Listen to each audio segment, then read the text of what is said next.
Hey everyone, welcome back to The Negotiators, a production of Doha Debates and Foreign Policy. I'm your host, Jen Williams. We are thrilled to start our third season with one of the most famous diplomatic negotiations ever, the Good Friday Agreement. 25 years ago, leaders in Northern Ireland painstakingly negotiated an end to decades of violence known as the Troubles.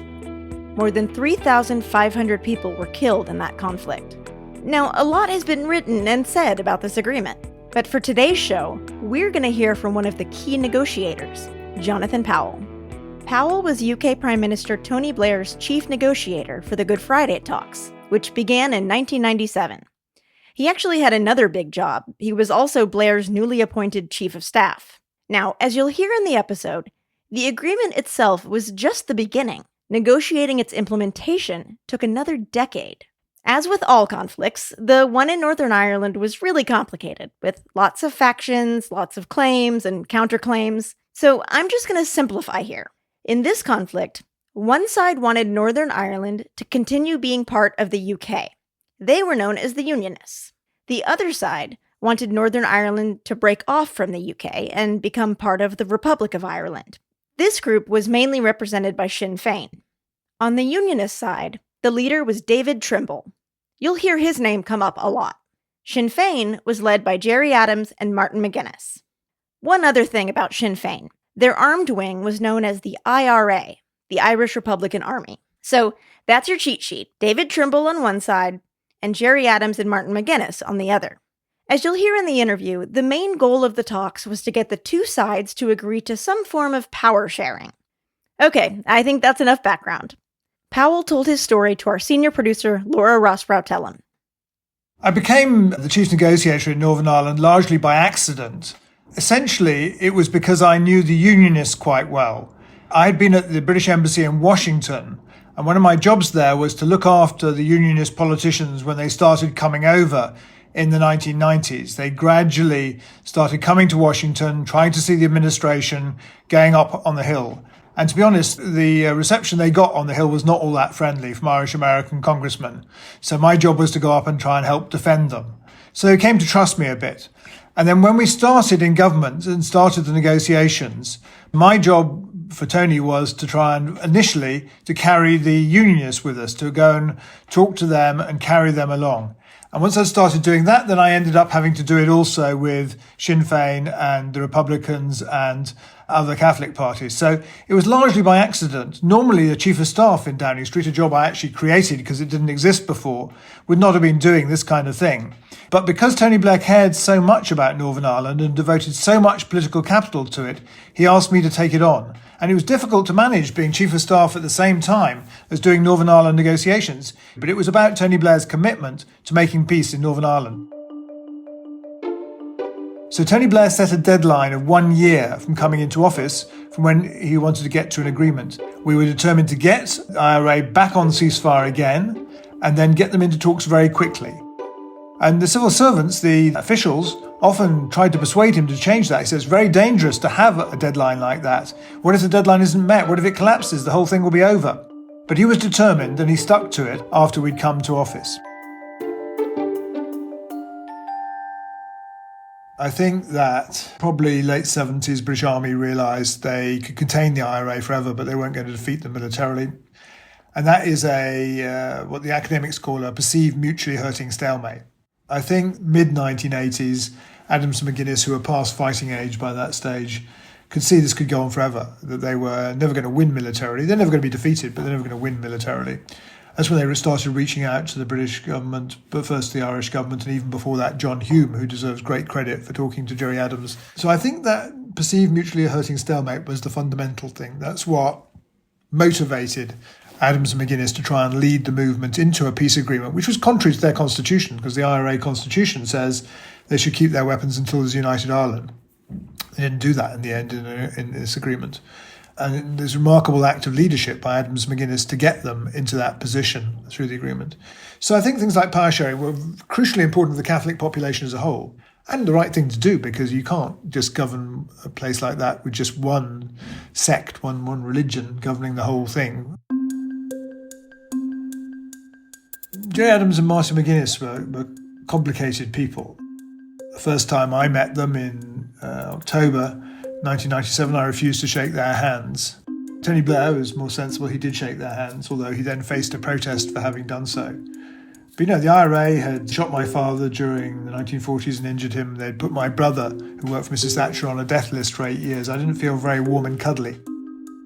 Funnily enough, I then got a call from Martin McGuinness not long after that asking me to visit Derry to see him incognito, not to tell the Securocrats, the police and the army. So I asked Tony Blair, should I do it? And he said, yeah, you're expendable, why not? Off you go. So I took a plane to Belfast and a taxi to Derry and stood on a street corner feeling rather foolish until two guys with shaved heads turned up and pushed me into the back of a taxi. They drove me around for about an hour till I was completely lost. Stopped outside a little modern house on the edge of an estate and pushed me out. Knocked on the door. Martin McGuinness answered on crutches, making a very unfunny joke about kneecapping, which was the IRA way of punishing people by drilling holes in their knees, ankles and elbows. I spent 3 hours with him. We didn't make any breakthroughs, but understood finally that to end a war like this, you have to build trust. And building trust means taking shared risks, going onto their territory, not just expecting them to come to number 10 Downing Street, expecting them to come to castles in Stormont. So I got to know them quite well over that time. And they were very good negotiators. I mean, they'd seen 9 prime ministers come and go before Tony Blair while they'd been leaders of the Republican movement. So they were very experienced. And they divided the roles between them. There was a certain amount of good cop and bad cop. Gerry Adams was the harder guy and Martin McGuinness was the more pleasant guy, although he'd probably killed more people with his own hands. Negotiating with them was difficult. They would give me a very hard time. There's one occasion I remember negotiating with them in West Belfast where it'd been a really hard day and they'd been really giving me a hard time. And Gerry Adams leaned across the table and said, the thing I like about you, Jonathan, is that when you lie, you blush. And my Northern Ireland office colleague sitting next to me immediately leaned back across the table and said, unlike you, Gerry. And that's true. I think the way I managed to win them over was by being very straightforward, trying to be as honest as I could be about what we could do and what we couldn't do. But they were both from underground movement. They were used to keeping secrets and not revealing their hand. So I was negotiating with a very different set of people. If I look back at it, in the first meeting we had with Adams and McGuinness in Downing Street in December 1997, at the end of the meeting, Gerry Adams took Tony Blair and me to the end of a room, the cabinet room, which is separated off by some pillars so other people can't necessarily hear what you're saying. And he said that conceivably he could take the IRA into an agreement very quickly, but he would only take part of the IRA. And if he wanted to take the whole IRA, he needed time and space. And essentially the gamble that Tony Blair took was to give the time and space for that to happen, to move gradually to getting to peace. And that's why it took so long, which David Trimble used to complain about. Why were we giving them so much time? But I think that was the only way to make a lasting peace. David Trimble, who was the leader of the Ulster Unionist Party, the moderate Protestant party, David Trimble was a very unusual character for a politician. He was an intellectual. He'd been a law professor at Queen's University in Belfast. He'd actually been a radical as a young politician. He'd helped bring down the moderate unionist government at the time of the Sunningdale Agreement in 1973, the last time there'd been an agreement with the parties in Northern Ireland. He, as a radical unionist, had helped defeat the moderate unionist leader. And he could be very difficult, and he was very bad as a politician, either at communicating to his public or at carrying his people with him inside his party. So we had this agreement on a document called the Heads of Agreement. Heads of Agreement was something we agreed in February 1998, which was, if you like, a framework agreement for the Good Friday Agreement. It's quite short, but what it did was it ruled out all those things we were not going to negotiate about. We weren't going to negotiate about a united Ireland. That wasn't included in the Heads of Agreement. And that took a very difficult negotiation. And I got David Trimble to an agreement on Sunday night. Finally, he'd agreed to something, and I'd sent it to him overnight. I went to bed having made, I calculated 120 phone calls in the course of Sunday. And I thought, this is pretty fragile, but I hope it's going to stay. The next morning, I was woken up by David calling me in tears, saying he tried to sell the document to his colleagues because he'd not discussed the document with his colleagues in the process, and they'd all said no. So he was going to have to reject the agreement that he'd already signed. So I had to then start rushing around and cobble together another agreement that we managed to get us through. So he was both actually a very brave man, particularly when it came to Good Friday Agreement and subsequently, but he was also quite difficult to negotiate with because he wasn't a traditional leader. But in the end, I grew to be very fond of him and thought that he was a brave man who did manage to deliver his party and his people into peace.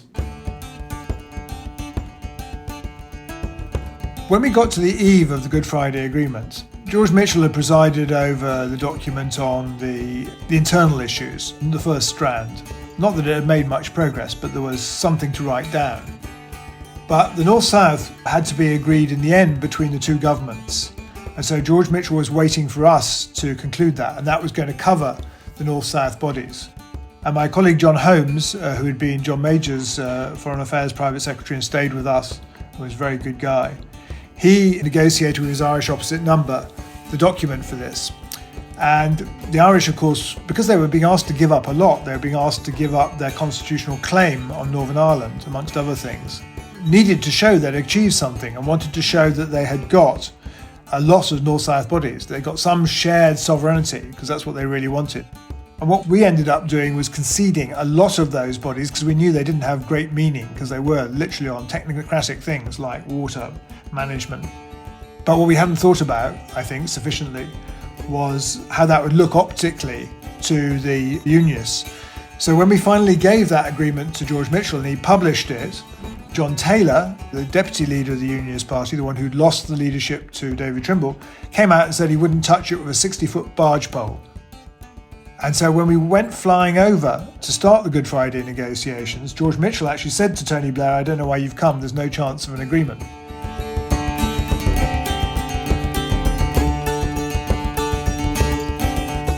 How did they save the Good Friday Agreement from collapsing? Find out after the break.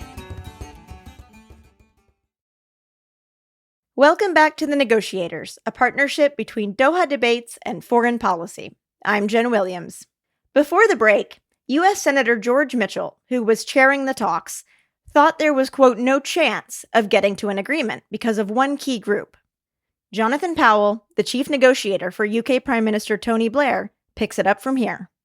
We realised we had a really big problem with the UUP, with the Ulster Unionist Party. They couldn't actually address this agreement because of the optics of this annex with tens of pages of North-South bodies. It looked like they were giving up British sovereignty. So we had to sort that problem out first. And we were saved in that by Bertie Ahern, the Irish Taoiseach or Prime Minister. His mother had just died just as we were starting the talks. So he very kindly flew up after sitting through her wake. And Tony Blair sat down with him and told him, look, we're going to have to reduce what you've managed to get us to give you. We're going to have to row back from that long list of North-South bodies if we're going to get any chance of starting this negotiation. And Bertie, to his credit, agreed that his team should work on that, and he went back to Dublin for his mother's actual funeral and then came back again for the Good Friday negotiations. His officials were not very keen on negotiating a reduced list, so actually in the end he had to do it when he came back. But that was a big political step because he was taking a real risk politically at home, coming from the party that was a Republican party that believed in a united Ireland. To give up what it had gained was a big concession. But if he hadn't done that, there would have been no Good Friday negotiation. In the actual Good Friday negotiations, really, looking back at it, it's remarkable how little of a role Sinn Féin played. For example, the power sharing provisions, which were very similar to the provisions in the 1973 Sunningdale Agreement, were actually agreed by the SDLP and the Ulster Unionist Party very quickly. They agreed them in a matter of hours, and Sinn Féin wasn't really involved. John Hume went to tell Sinn Féin what he'd agreed. Sinn Féin tried to reassert that a few times by going out to brief the press they weren't going to sign up to an agreement, which got everyone nervous, and as a result, people paid more attention to them. Bertie Ahern spent a long time talking to them. They came up at one stage with a list of, I think it was 40 demands they had on changes, and Mo Mowlam and Bertie Ahern went through the night talking to them, going through changes one by one. The one change that Adams absolutely insisted on was prisoner release. And we, on our side, hadn't really thought about prisoner release very much. It had been handled by the Northern Ireland Office, and we hadn't really focused on the consequences. So it came as a bit of a shock to us when Mo Mowlam told us that actually as part of this agreement we were going to have to release hardened terrorists after just 2 years. Even if they killed someone, they got out after just 2 years. So we were a little bit shocked about that. And then Gerry Adams came to see Tony Blair and asked to see him privately and said he'd need the prisoners to be out in 1 year, not 2 years. And Tony, who was desperate enough to get to an agreement, said, well, we'll think about it, but it'd be very, very hard for us to do this. So I think we'll leave it as 2 years, but you come back to me if we have to have 1 year as the only way of moving forward on this. Gerry Adams never called that in, but it would have been a big problem for us because when prisoners were released, it really undermined support for the agreement on the unionist side. But that was the main issue that Adams insisted on. Although looking at it in retrospect, I think for him, the most important thing was when Tony Blair said that he would, in response to a question from Adams privately, that he would stay committed on Northern Ireland. He wasn't going to go away. He wasn't going to sign the agreement and then just carry on governing other issues. He was going to stay committed to sorting that out. And I think that was the key thing. Because if you look back at the history of Northern Ireland, the basic problems happen when the British stop paying attention. You know, when we just dismiss it and say it's not our problem, then that's when we have difficulties in Northern Ireland. It's when prime ministers are directly engaged, as Tony Blair was for 10 years with huge amounts of time, then you have a better chance of solving it and keeping it solved. Some of these negotiations were very sort of bizarre. Like at one stage, the unionists, very late at night, started insisting that there should be a body that was dealing with ullants. Ullants is a dialect of English used by some Scots in Northern Ireland, and they were demanding equal rights for that with the Irish language. And they tried that on Bertie Ahern with Tony Blair there late at night, and it nearly came to a punch-up. The problem for David Trimble as leader of the Unionists was he didn't want to share power with a political party, Sinn Féin, with an army behind them, a private army. So he needed them to give up their weapons. And the problem for us was that he didn't really raise this issue in a big way till very late in the negotiations. But at a stage he came to really push on this, we'd already agreed to everything else. And a draft agreement had been circulated to all the parties at the negotiation headquarters in Castle Buildings, this awful, decrepit 1960s building that stank of sweat and stale food and people who hadn't slept for a very long time and people milling around. It was just a very unconducive place to do negotiations. So he came up to us at about sometime after midnight, very late at night, saying he just couldn't see how he could sell this agreement to his party if it didn't have clarity about the IRA giving up its weapons, because he couldn't share power unless they gave up weapons. And Tony Blair said to him, look, we can't reopen this agreement now. That would be a whole new chapter. And we could be here a very, very long time if we tried to persuade the IRA at this stage to commit in writing to giving up all its weapons. So if you do that, we'd shoot the whole agreement. And David Trimble went back and said, OK, well, I'll go back and talk to my party. And he went downstairs and they had a very big office on the ground floor. And a lot of people in the course of that morning of Good Friday came in from the party. It wasn't just 5 or 6 people who'd been in the negotiating team. There were tens of people there. And they worked themselves up into a sort of a lather about this and other issues. And Tony said to me, I don't think he's going to be able to sell this. We're going to have to do something to make sure he gets over the line. And we had with us an official, John Steele, I think his name was. He was from Northern Ireland, but he was a unionist. He was in charge of security. And so we started asking him about how this could be expressed. And Tony Blair told me to get my laptop out, and I started typing, and he dictated to me, with John Steele occasionally correcting it, the terms of a side letter to David Trimble, a letter that would actually reassure him on this point of decommissioning of weapons by saying that the British government expected the IRA to give up its weapons if there was power sharing. So sort of putting ourselves on the side of the unionists and saying that's what we expected to happen out of this agreement. And I typed it up on my laptop, pushed print on it, pulled off the printer and ran downstairs because I knew this argument was running away from us amongst the unionists. And I got down to their office and they had the door locked so no one could come in and lobby them. And they wouldn't let me in. I tried knocking, but they wouldn't let me in. Eventually I stuck the letter under the door and a young unionist pulled it through and then opened the door and let me in. I took the letter up to where David Trimble was sitting at a table with John Taylor, the two of them, on a slightly raised dais, as if, in a school or something, a stage. And I gave the letter to David, and David started reading it, and John Taylor read it over his shoulder, and I heard John Taylor say, "We can run with that."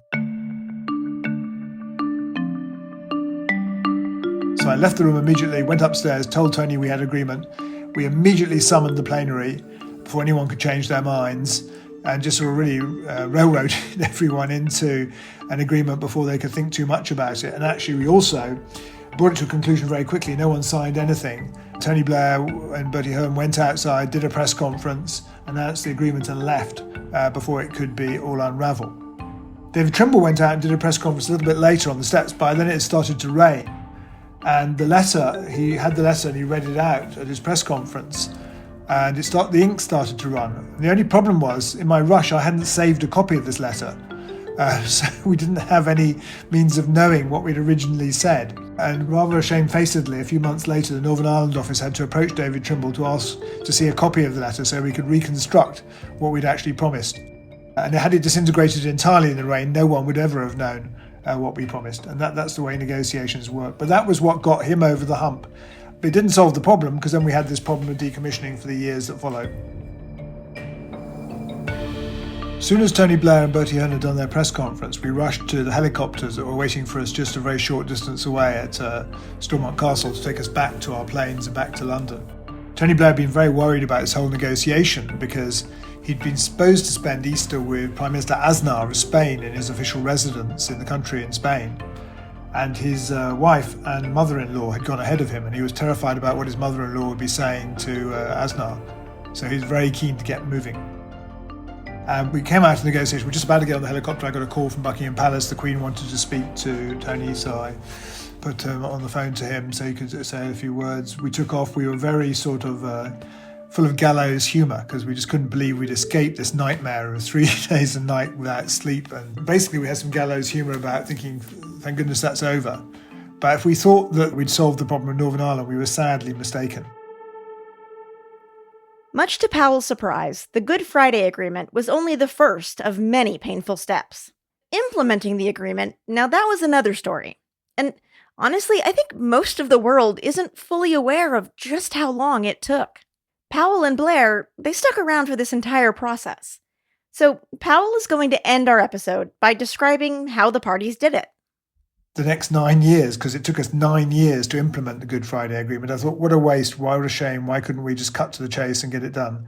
But then when you think about things like the Oslo Accords, where you had all the celebration when there was agreement but no effort to implement it, you understand that people don't trust each other anymore just because you have a piece of paper. In fact, you have a piece of paper because you don't trust each other, but you only begin to trust the other side when they implement what's on the paper.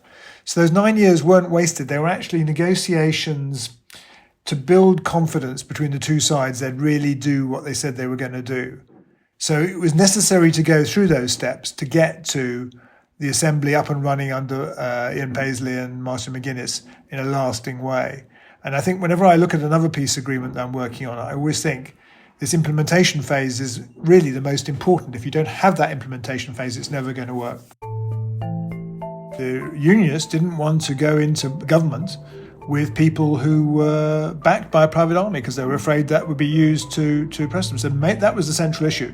But there were other issues. There was the Irish language. Was it really going to be used, encouraged, funded, used sometimes in official functions?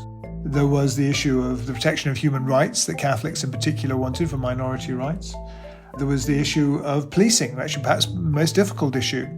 In the Good Friday Agreement, we couldn't agree what would happen about policing. Policing had been very dominated by Protestants throughout the history. The overwhelming majority of the police force had been Protestant. It had been very biased towards Protestants and wasn't accepted in Republican areas of the country. And no one would give any information to the police. So what we agreed in the Good Friday Agreement was there should be a commission on policing, which was headed by Chris Patten, a Conservative minister who was quite popular in Northern Ireland, was a Catholic, but had been a Tory. And he did a very good job. He produced an excellent outcome to the policing reform, and then the reform was put in place by Hugh Orde, the Chief Constable, very successfully.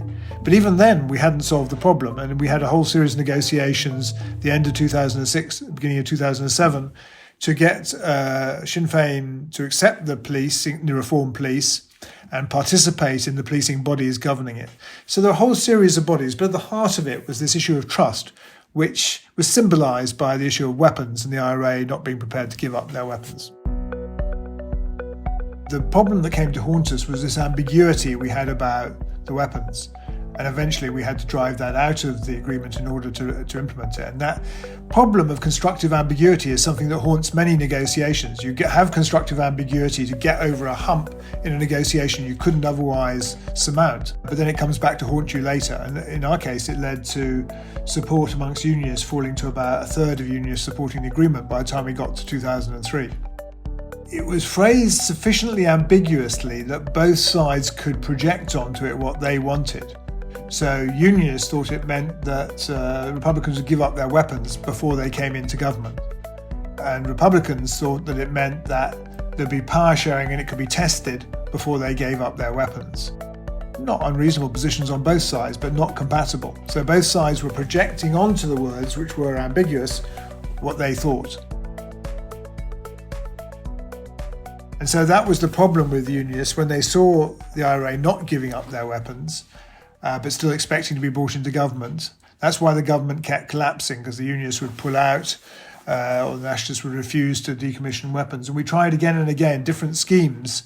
We tried Matti Ahtisaari, a former Finnish president, and Cyril Ramaphosa, the current South African president, became inspectors who went to inspect the IRA weapons to prove they weren't being used, but on the basis of a model used in Kosovo, which had been referred to me by some of our generals who'd been working in Kosovo.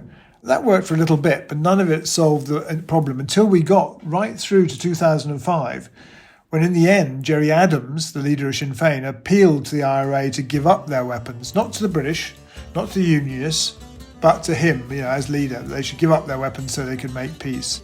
And that was when we had the final breakthrough, when you got the agreement implemented, and then we had Ian Paisley and Martin McGuinness setting up the executive, and it sustained itself for 10 years after that.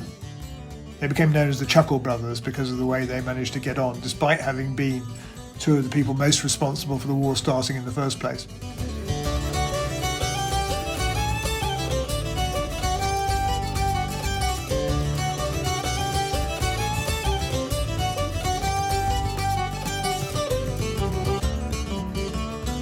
I spend my time now, all my time, working on conflicts around the world, which of course is very different from Northern Ireland. But I think there are two things I take away in particular from Northern Ireland, as well as many technical lessons that are useful, even if the conflicts are different. One is that there is no such thing as an insoluble conflict. Winston Churchill believed Northern Ireland was insoluble. Mrs. Thatcher believed Northern Ireland was insoluble. Actually, John Major, to his credit, believed it was solvable, but he couldn't solve it. But there isn't any such conflict. Even the Middle East is not insoluble, it just hasn't been solved yet. But it's important to understand it's not inevitable it's going to get solved. After we signed the Good Friday Agreement, people said, well, there was always going to be peace in Northern Ireland because of the economic change. The Republic of Ireland had got richer. Islamic terrorism came along and made Republican terrorism seem less terrifying. That's completely wrong. It only happened because there were leaders on both sides who were prepared to take risks, who were patient, who kept at it. So it's really important people understand everywhere that their conflict may be unique, it may be particularly visceral, but it's soluble if they put their minds to it. But it won't get solved by itself. It only gets solved if there are people who are brave enough to make peace, because making peace is a hell of a lot harder for a politician than making war. It's a hell of a lot more difficult to sell it to your population. And that's what I would love to see, is people having that bravery in all sorts of conflicts around the world.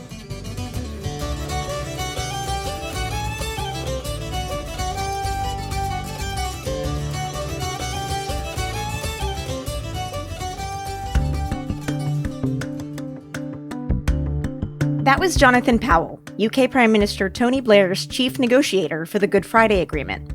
He is the founder and CEO of Inter Mediate, a nonprofit that focuses on the most difficult, complex, and dangerous conflicts in the world. Now, Powell, of course, represented just one side in the talks. We encourage listeners to hear other perspectives, so we've included some links in our show notes. The Negotiators is a partnership between Doha Debates and Foreign Policy. Our production team includes Rob Sachs, Ashley Westerman, Rosie Julin, Claudia Tatey, Japhet Weeks, Jigar Mehta, Amjad Atala, and Dan Efron. Laura Rosbrow-Telem is the show's senior producer. Thanks to Nelifar Hidayat, Govinda Clayton, and James Wally for helping create the show. Foreign Policy is a magazine of news and ideas from around the world, and we encourage you to subscribe. Just go to foreignpolicy.com/subscribe. Doha Debates is a production of Qatar Foundation, where the most urgent issues of our time are discussed and debated. Tune in at dohadebates.com. On the next episode, we hear about the U.S. soccer negotiations for gender parity. If we didn't figure out how to equalize World Cup prize money, we were never going to resolve equal pay. That episode coming up on The Negotiators. I'm Jen Williams.